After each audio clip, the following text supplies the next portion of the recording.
الرحمن الرحیم د وردګو د شنې سپوږکړیو کې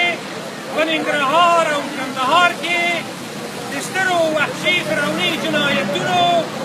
او د افغان د څلوېښت کلنې ټولوژنې یا د پښتنو د جنوساید د غندنې د افغان وژنې څخه ستر پیغور جوړونې د دې سترو وحشي فرعوني جنایتونو د عاملینو د محاکمې مظلومانو ته د پور غوښتنې او د شهیدانو د یاد ژوندي ساتلو او د داسې پیښو د مخنیوي په اړه د برټانیا میشتو افغانانو پراخه لاریون پرېکړه لیک نیټه شلم د 2015 دیوید کامرون او د برټانیې پارلمان ته د برټانیې د صدر اعظم دفتر او پارلمان په وړاندې د افغان وژنو د سترو وحشي فرعوني جنایتونو او د ناټو د ناسمو پالیسیو د غندنې په اړه برټانیا میشتو افغانانو دغه لاریون وکړ او داسې څرګندونې وکړې سترو مشرانو ویلي دي د واک ستره بلا او فتنه ده ګاندیجي ویلي دي جنایت کړل او سزا نه ورکول کېدل د جنایت په خاطر تر ټولو بده فتنه او لویه بلا ده د سقراط وینا ده اپارتاید یو توکمي توپیرپالنه ستره بلا او فتنه ده ستر نیلسن منډیلا ویلي دي او په موږ باندې د خپل دین ستر امر دا دی چې ان الله یامرکم بالعدل والاحسان او بل ځای کې خدای جل جلاله موږ باندې امر کوي چې په القصاص حیات په دواړو ځایو کې ژوندون د عدل له امله کېدی شي او عدل زموږ فرض دی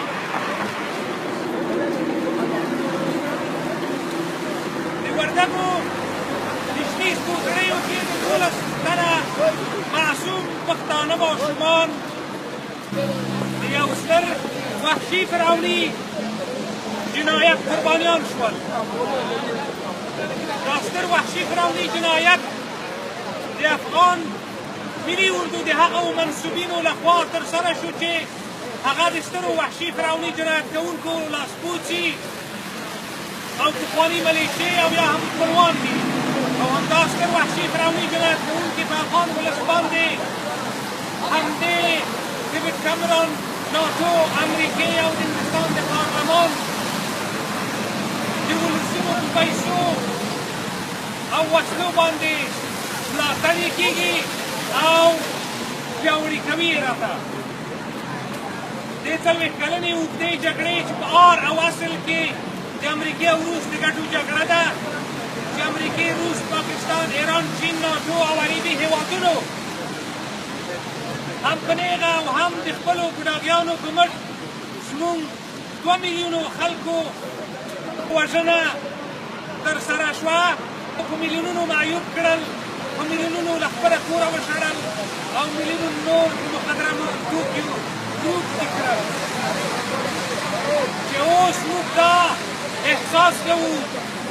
چې زموږ توکم وژنه یا جنوساید روان دی ټولې نړۍ ته څرګنده ده چې د سپټمبر 11مې پېښو کې د کوم افغان سپیو نه هم کوم یو پکې مجرم وبلل شو هم کوم طالب مشران چې ګوانتانامو ته واستول شول او کلونه کلونه وکړول شول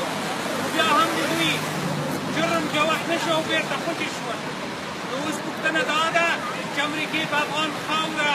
ولې یرغل وکړ او پوځي برید یې وکړ او ولې افغانان برمته کړل او دا برمته شوی ولس یو ځل بیا سترو وحشي فرعوني جنایت کوونکو ته د ولسواکۍ تر پرمړۍ لاندې نور هم برمته او لا هم مظلوم وګرځول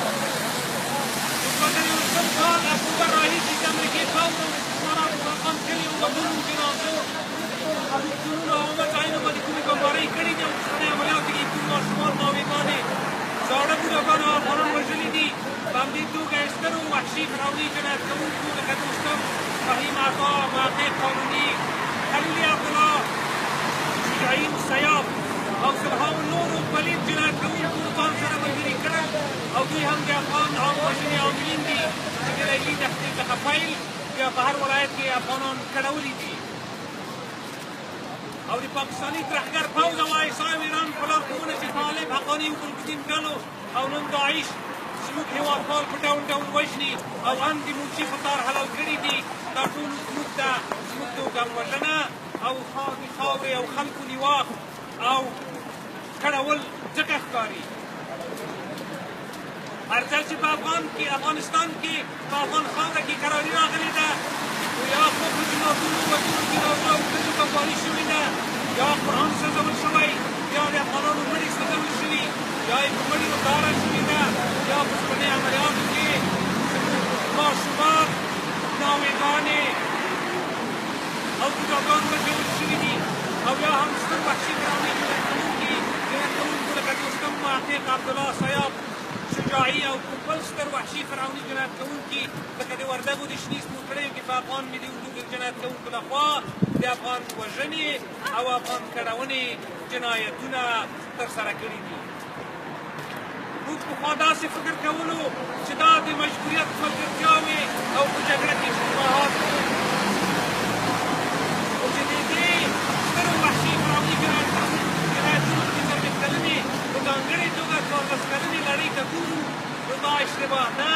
بلکې قصدي او پلان شوې لوبې راته ښکاري ځکه چې هره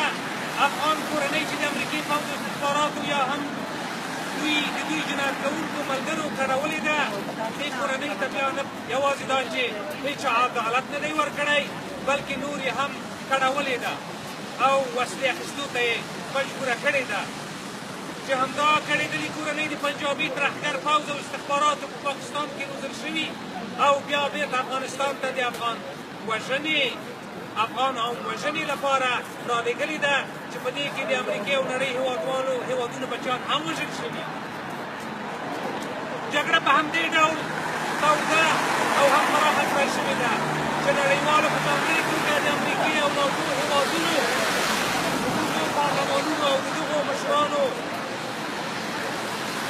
خلکو ته دا څرګنده کړي چې دا یو طبیعي جګړه ده دا یوه ترهګریزه جګړه ده تر څو د دې جګړې لپاره مالیات ورکړل شي وسلې او ټکنالوژي وپېرودل شي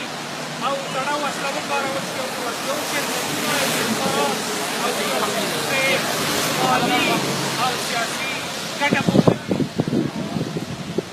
کوم وخت چې افغان انسان د جګړې نه ستړی او ستومانه شوی او جګړې ته یې شا کړې ده او جګړه یې سره کړې ده بیا ګوري چې همدغه لوبه بیا توده ساتل شوې ده د پاکستان ترهګر پوځ استخباراتو مشران د پرویز مشرف ته نیولې بیا تر حمید ګل او اسد دراني پورې ټول په ښکاره وایي چې اخوانیان طالب القاعده دوی جوړ کړي دي او په دې کې د امریکې خوښه او مالي او سیاسي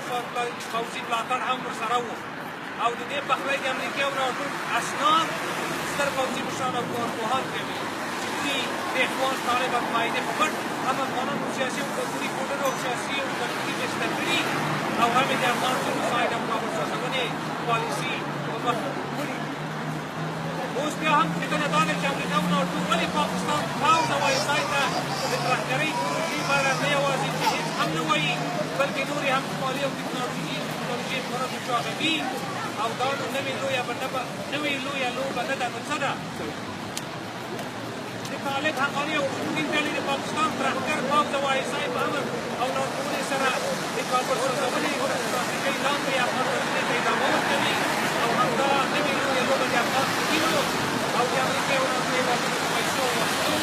او مالیاتو اوس موږ دوه امریکې دوه ناټو دوه پاکستانه او دوه طالبان پېژنو